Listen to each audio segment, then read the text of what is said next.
बिस्मिल्लाहिर्रहमानिर्रहीम अस्सलाम वालेकुम। 3.4 एक्सरसाइज के क्वेश्चन नंबर 3 को आज परफॉर्म करने जा रहे हैं। It is a very important question. सारे क्वेश्चंस इंपॉर्टेंट होते हैं लेकिन एग्जामिनेशन पॉइंट ऑफ व्यू से बड़ा इंपॉर्टेंट क्वेश्चन है। करनी इसकी कैलकुलेशंस भी हमने बिल्कुल वैसे ही है जैसे बाय पार्ट्स हमने प्रीवियस क्वेश्चंस परफॉर्म किए। आइए स्टार्ट करते हैं, देखते हैं आपके इस क्वेश्चन में कैसे कैलकुलेशंस होंगी। क्वेश्चन नंबर 3 में हमें एक रिजल्ट को प्रूव करना है। लेफ्ट हैंड साइड पे एक इंटेग्रल है e x sine B x d x, उसका ये एक रिजल्ट दिया हुआ है। इस रिजल्ट को हमने जो है वो फाइंड आउट करना है, प्रूव करना है।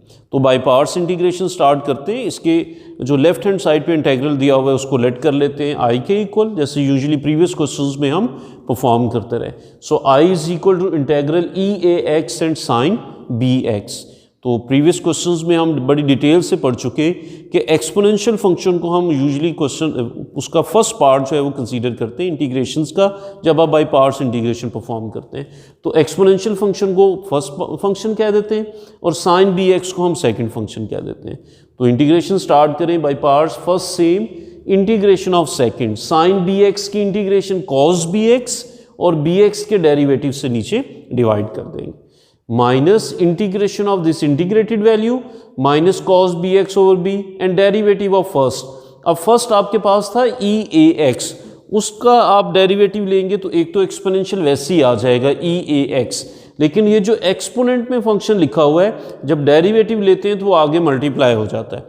तो ई ए एक्स का डेरिवेटिव नेक्स्ट मल्टीप्लाई करेंगे, ए एक्स का डेरिवेटिव मल्टीप्लाई होगा और ए एक्स का डेरिवेटिव हमारे पास ए होता है।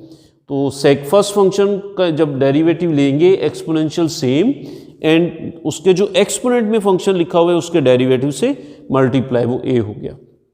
अब इसको सिंप्लीफाई कर लें, माइनस ई ए x cos b x over b minus minus becomes plus.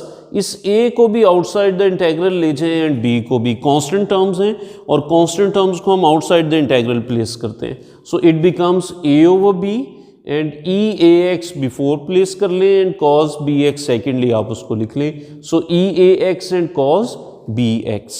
Again terms multiply हो रही हैं, प्रोडक्ट रूल अप्लाई कर दें, first function and second function. ये टर्म एज इट इज़ लिख दें plus a over b, brackets में हम इसकी इंटीग्रेशन स्टार्ट करते हैं।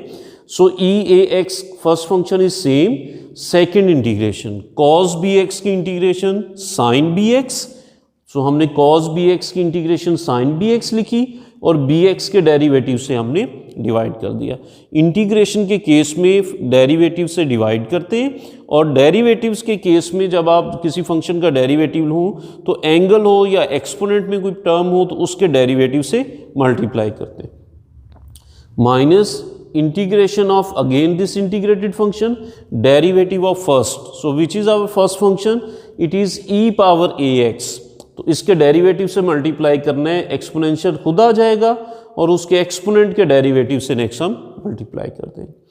ओके, इस a ओवर b को इनसाइड मल्टीप्लाई कर दें, फर्स्ट टर्म तो एज इट इज आ जाएगी, a over b becomes b square e A x sine B x आपके पास, minus and plus minus a and this a, ये जो आपके पास इनसाइड द इंटेग्रल था ये a बाहर जाएगा तो a और outside a becomes a square, b and b becomes b square. Integral में रिमेनिंग टर्म्स होंगी e A x and sine B x.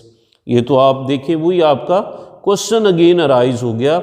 इस सारे को तो हम आई कह देंगे, स्टार्ट में हमने इसको आई कहा हुआ है, नोटेशन इसकी आई ली हुई है, सो इट बिकम्स आई। सो ये minus a square over b square और इसको आई हमने लिख दिया, plus constant of integration C1 add कर देते हैं हम इसमें कोई।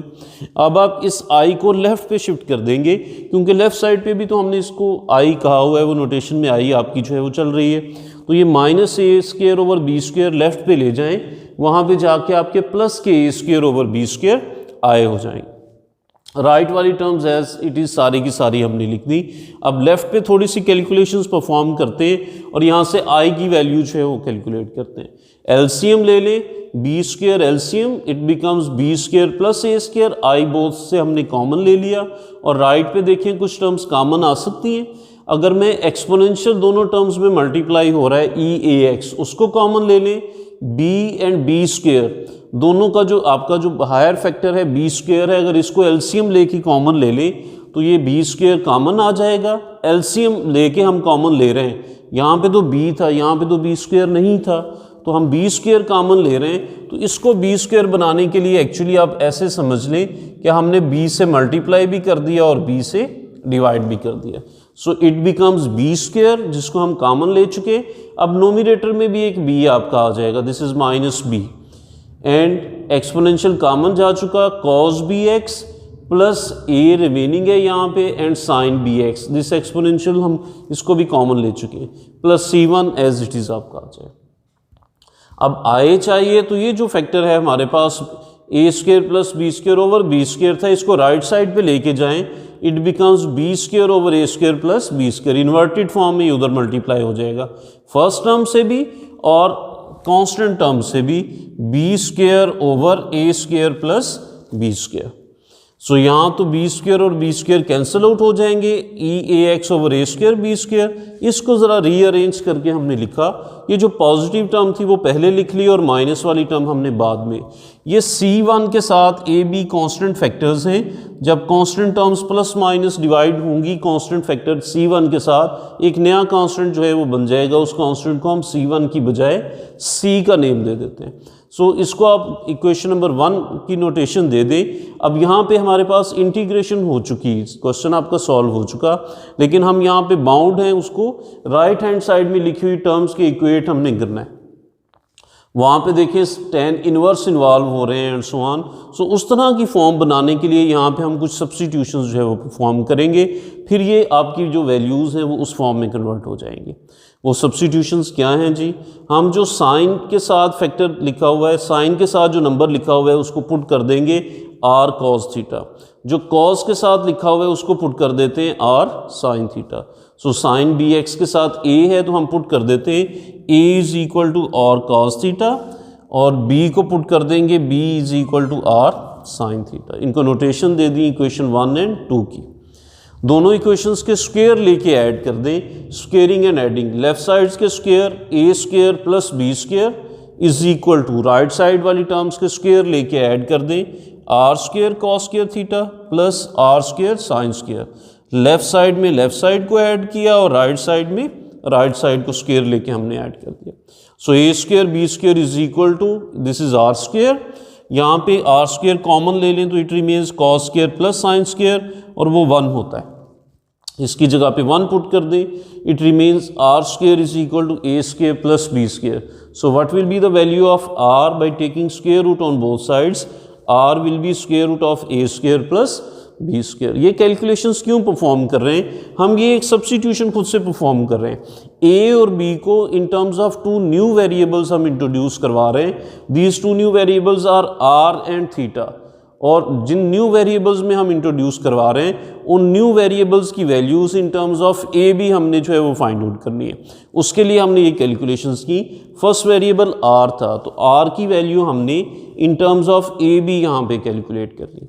सेकेंड वेरिएबल थीटा है, थीटा की वैल्यू भी हम in terms of a b calculate कर सकते हैं। कैसे?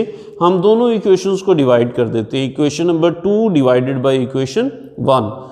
2 को ही 1 से क्यों करेंगे? हमें जो रिजल्ट चाहिए उसमें tan इनवर्स मेंशन है। tan बनाने के लिए साइन थीटा को cos थीटा से डिवाइड करना है। सो साइन वाली इक्वेशन को cos से डिवाइड करेंगे, means second equation divided by first equation.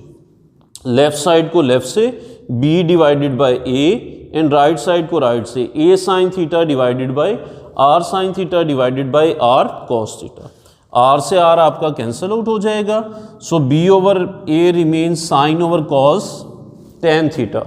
So theta second variable था जिसको हम फाइंड आउट करने जा रहे हैं। सो थीटा अगर फाइंड करेंगे तो tan को लेफ्ट पे शिफ्ट कर दीजिए। So it becomes tan inverse b over a is equal to theta. So जो 2 न्यू वेरिएबल्स हमने इंट्रोड्यूस किए थे वो दोनों हमने सिंपल सी कैलकुलेशन से फाइंड आउट कर ली। ये फर्स्ट ईयर में इस तरह की कैलकुलेशंस आप कर चुके हैं। इक्वेशंस के स्क्वायर लेके ऐड किए, r आ गया, इक्वेशंस को डिवाइड किया तो हमारे पास थीटा आ गया। इस r और थीटा को अब आप पुट कर देंगे आपकी जो प्रीवियस हमने इक्वेशन सोल्यूशन के बाद मालूम की थी, equation number 1। So equation 1 change हो जाएगी, i is equal to first factor same e a x over a square plus b square, and bracket के इनसाइड जहाँ पे ए था, ए की जगह पे सब्स्टिट्यूशन कर दें जो हमने पुट किया था r cos theta, and b की जगह पे हम लिख देंगे आर साइन थीटा। दोनों में आर अपेयर हो रहा है तो आर को आप कॉमन ले लीजिए और बी एक्स वाली टर्म को पहले लिख लेते हैं, sine B x cos theta minus cos b x और साइन थीटा। ये साइन अल्फ़ा माइनस बीटा का फार्मूला आपका कंप्लीट हो जाता है। इसको साइन अल्फ़ा माइनस बीटा के फार्मूले की उस फॉर्म में कंप्रेस करके लिख दें। So it becomes sine alpha minus beta, alpha की जगह पे first angle and beta is your second angle which is here theta.